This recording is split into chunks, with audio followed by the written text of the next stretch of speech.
Okay, hello everybody. As promised, I'm managing to find time to slip in a few more videos for you. So you might wonder what that picture is. I'll explain now. It's on the general theme today, which is the economy, legal immigration, property, i.e. second homes, and kind of a link in to what's going on to the UK with regard of those and Palestine. Max Eigen always says, if we don't pay attention to what's happening in Palestine, we'll all be Palestine. I never really understood it, but I gave it some thought, and now I can see that it's more true than I would have first expected.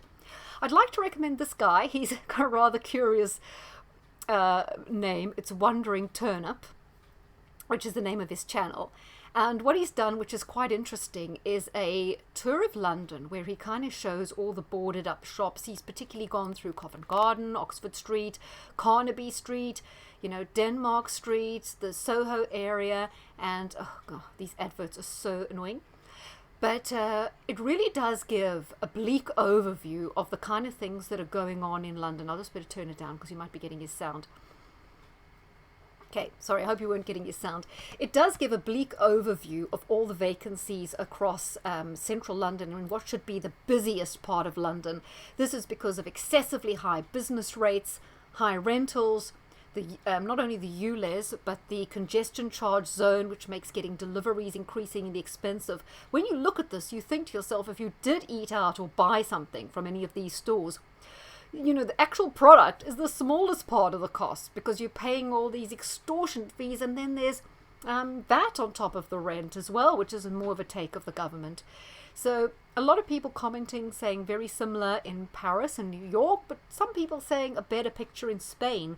So you might be interested in having a look at it. Wandering Turnip. He's done other countries: Manchester, Bolton, Wigan, Slough.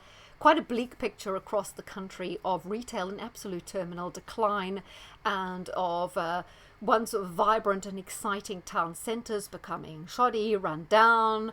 And you guys, the whole thing about going shopping is, even if they're shops you're not interested in, they all create a vibe, a buzz, and a certain amount of inspiration. So you don't want to be walking around and maybe there's one shop, like a Mango, I think is still open there, you might want to go to, but everything around it's closed and looking bleak like a ghost town, puts you off. But the Covent Garden was the worst. Carnaby Street wasn't as bad, but for any of you who've ever been to London, live in the UK, you'll be interested. Okay, firstly, what on earth was I going to talk about first? I've almost forgotten. Okay, now illegal immigration, or what I would call bottom drawer immigration, the kind of immigrants people would immediately regard as less desirable because unskilled, possibly going to go into the black market, whatever, or being put up at hotels, is getting a lot of traction on independent media and even in the mainstream. What not a lot of people are talking about is white collar immigration, which I think is going to be a big feature, which is going to change the life of the current middle class in the UK. These are the kind of the normie people who don't have a clue what's going on, who called us conspiracy theorists, who still watch, mainstream news, read the Telegraph and think they're fairly informed, but this is coming at them like a train. Now, if you look at the CEOs of Google, Facebook, YouTube, they're all Indian, it's great if you're Indian, but as you can see, we are importing a whole new class of pharmacists, accountants, IT consultants, who will increasingly take the place because of the DEI and the ESG scores, making it more difficult for people who already live here, particularly if you happen to be European, to nail those positions. But here's the other problem. Corporations are getting more and more powerful as it's so much harder for small and medium businesses to survive. So you can see Britain, southern Britain particularly, is a nation of shopkeepers. Well, are we doing that anymore? Not really. The share of tourism London gets is dramatically falling. So what jobs are people going to get? People are going to find it harder to start their own business because of all the risks involved, the costs involved. Find it harder to find jobs with smaller businesses, which means you have to get a job with a big business when you're going to be up against the DEI ESG scores. So that's something that's going to come very hard at people who are moving around in the professional world, trying to find their footing, get their way up. Won't affect people over 50 as much because we assume they're already established, but it could even. And also universities. Universities want more and more and more foreign students because they get the money, right? And those foreign students will go on to take the better jobs because they've been at the university, whereas the people who already live here will be less favoured in university. So do you see that little switch over happening? And I think that's going to be more prevalent. Yeah. The other big thing, it's in the papers today, is they talk about, second homes. There's this war on people of second homes. But they frame it in a way that's going to totally appeal to the lower 50% of society. Because they're going to say, well, why should people have second homes, And there's a jealousy factor. So it'll totally appeal to those people. And then they're going to say, this is why people in coastal towns can't get on the property ladder. It's all these horrible people, selfish people who have second homes in holiday resorts around the UK, and they're the problem and we must tax them more. There was even more draconian wording going on in the paper about maybe not really seizing these properties, but maybe there'll be some inducements for people to use these properties for, to solve the homeless problem. Now, we know when they talk about the homeless problem, it's because of the failings of governments to build more housing, the unprecedented level of immigration, legal and illegal, and we know who's going to be top of the list for this housing. It's not going to be your local people because they're always bottom of the list. But they frame it as it's a problem of rich people in sort of London or maybe Birmingham purchasing these second homes, and aren't they selfish, and they are depriving locals in these seaside resorts of getting on the property ladder because they're inflating the prices. So they're going to tackle that. But why are people buying second homes? Because they don't want their money in the stock market. They don't trust it. They don't want to leave it in the bank. There's nowhere to invest. Interest rates have been at record lows up until recently and might go down again. They see it as a solid investment. And people don't always want to rent them out because as soon as you rent, it's a hassle. You've got to worry about tenants treating the property badly, finding it difficult to get them out, managing the property, paying agents, the tax on it. So sometimes it's good to buy the property, keep it pristine, and wait for the value to go up. And I mean, it does for a bricks and mortar investment. But you see, they've got to crack down on anything aspirational, and they want people's money in banks where they can easily crash the banks and take it away, or in the stock market, which they're going to pump and dump. But it always reminds me, and I've talked about this quote many times, the beginning of Dr. Zhivago, what's his name? Comaroy, I can't remember the guy's name. And he comes into the home and he says, this home is too big for, well, that's not really a Russian accent. It's too big for a family of 4, or 2, whatever. This could house 10 families. Yeah. The same people that are pulling these scams now are those same people, the Bolsheviks, and we're heading down that same zone. So be warned now, guys. They are coming after, not only they're coming after your second home, they're coming after your home. Because when you think about it, the country is deep in debt. UK, America, trillions in debt. The government don't have enough collateral. It's your home and your assets that are collateralized as citizens. That's what's collateralized. So think of it this way. Imagine there's a husband and wife, and the wife is busy with her life, and she says to the husband, you deal with all the money. I don't want to be bothered with money. And he deals with the money. But he's been running up debt and running up the credit card, and he's remortgaged the house, and she knows nothing about it. She thinks it's all fine.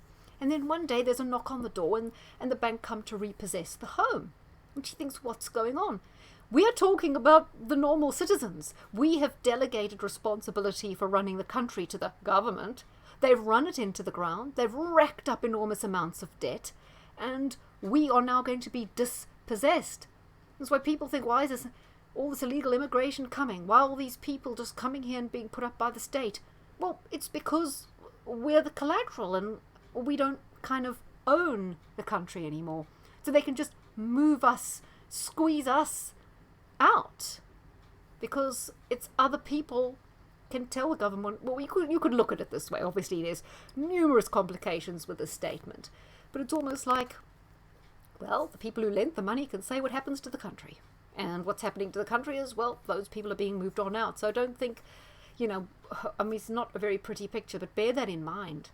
Your property is not safe, and no one's is, whether it's second home, first home, if you've got a few remember that whole thing about, people who want a council estate and who'd had children, therefore they'd once qualified for a bigger home with more rooms. When the children grew up and moved out, there were people were saying, oh, well, you know, they've got too many bedrooms now. It's not fair they're living on the state with so many bedrooms. We must, you know. And then there was a big thing about it, and lots of people this time on the conservative side or on the higher tax-paying side said, yes, right, if we're paying for it, they shouldn't have an extra bedroom. But to see the trap, because they're going to switch that around and saying, yeah, but just because you earn a few million, why have you got 2 bedrooms? If you're only one person, even if you're a millionaire, you only need 1 bedroom. So we can, you know, move you on out and move another family in there. It's just so nefarious. Okay, couple of things I just wanted to mention. Apparently, Pakistan has said that if there's any problems with the whole Samson option with Israel and Turkey, they will supply Turkey with nuclear weapons. Interesting there. So what I wanted to say about we're all being Palestinians, what's the premise there? The premise is Palestinians are told that's not your homeland. We have a book, and there's a guy in a book, and a person called whatever they call him, in the book, and this land actually doesn't belong to you. And by the way, there's no such thing as Palestinians. And I've heard a lot of people saying this. They say there's no nation of Palestine, there's no such thing as a Palestinian, there's no Palestinian culture, they're just kind of Jordanians and Lebanese and a mix of this. I'm not saying that. I really don't know, and I wouldn't say that. It sounds very rude. But you see what they've said. So you've been told you don't have a homeland, and you don't really belong there. It belongs to someone else, and by the way, you don't really exist as a people, so you don't have self-determination. You don't really need a homeland. You could just kind of go anywhere, and that's, you know, whatever. Isn't that what we're told in the UK? Aren't we told, it says on the 50p coin, go and read it, I don't know, not all the 50p's, it says this country was built on diversity. So not your ancestors or your grandparents, your great-grandparents, your parents who lived in England and Scotland for all those years, they didn't build the country. Diversity built the country. And then they'll tell you, but you don't have a culture. The English culture's rubbish. It's baked beans on toast. You need all these, people coming in to enhance the culture and to be, enriched. So you are basically told your culture is lacking, it's mingy, it's threadbare, it's lost meaning, therefore it has to be enhanced. And then you also will be told, well, these people were actually always in England, the Romans, and that they were ethnic. And so ethnic people have always been in Britain, and then they rewrite your history as well. And here's another thing. You know how they say not only Hamas are terrorists, all Palestinians are terrorists, when they come and take your second home or your home, or they move someone else into your home because you've got a spare bedroom, and you complain about it, what are they going to call you? A domestic terrorist. They already do. What do they call Trump supporters? Domestic terrorists. Patriots. Domestic terrorists. So don't just look over there and think that's happening over there, because exactly the same thing can happen here. And don't think that you're going to have any rights, because under the UN, they mention all different sorts of people who have a right to a homeland. Aboriginal people, native this and that, African people for Africa. There's no place for European people. They're not mentioned. I saw a tweet the other day. Apparently Humza Yousaf said, South Africa trying to take Israel to the International Criminal Court. And Humza Yousaf said, well, South Africa would know about genocide. Genocide? Really? Genocide of who? I assume he's not talking about white farmers. Do you call a population growth in 1905, there were 5 million blacks and 5 million whites. By 1994, there were 50 million black people. Does that sound to you like a genocide? The language they use and the way, the worst atrocity in South Africa was Sharpeville. 67 people were shot, or 69. And that was because a whole lot of highly charged communists were charging a police station, and the police felt they could do nothing else but shoot. Bearing in mind they might have been necklaced if they were caught, which is being put inside a stack of burning tires when your skin melts off, which is usually something that the communist or agitators in South Africa mete out to their own.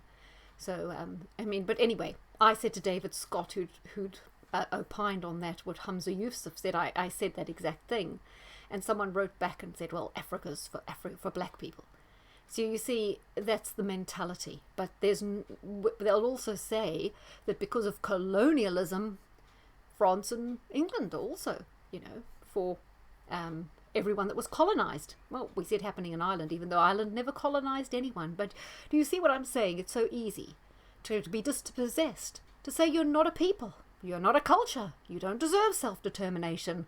And if all that fails, well, you were bad in the past, you were colonialists, and now, well, you're just going to have to forfeit this, sins of the fathers and all that jazz. So we and then, of course, when you complain about it, you will be called a terrorist. So that's why I think that was very clear and true what Max actually said. Just wanted to say, they always mention, MLK, Martin Luther King. A man should be judged by the content of his character and not the color of his skin. Don't be fooled by anyone making that quote and telling you anything about Martin Luther King. He was a hardcore communist and was till he died. And yes, that speech, just PR. He didn't write his own speeches. They were written by someone called, God, I've forgotten the name. I'll have to look it up for you. Samuel someone. Wrote most of his speeches, probably that one as well. It's just good PR. That's not what he was saying in other speeches. He was very much for affirmative action and what we now call DEI and ESG. So don't be blindsided by that particular quote. It's not what it seems to be.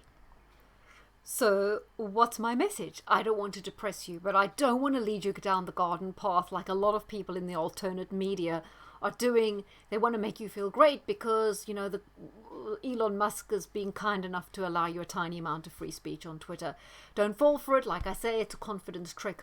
But also, don't stop believing there's going to be justice on Epstein and anything big's going to be coming out there. I don't even believe the sex trafficking was the biggest part of that, because it doesn't make logical sense. When men have a lot of money, they don't need Epstein to get women. We're talking about some of the most powerful, influential, well-connected, rich people.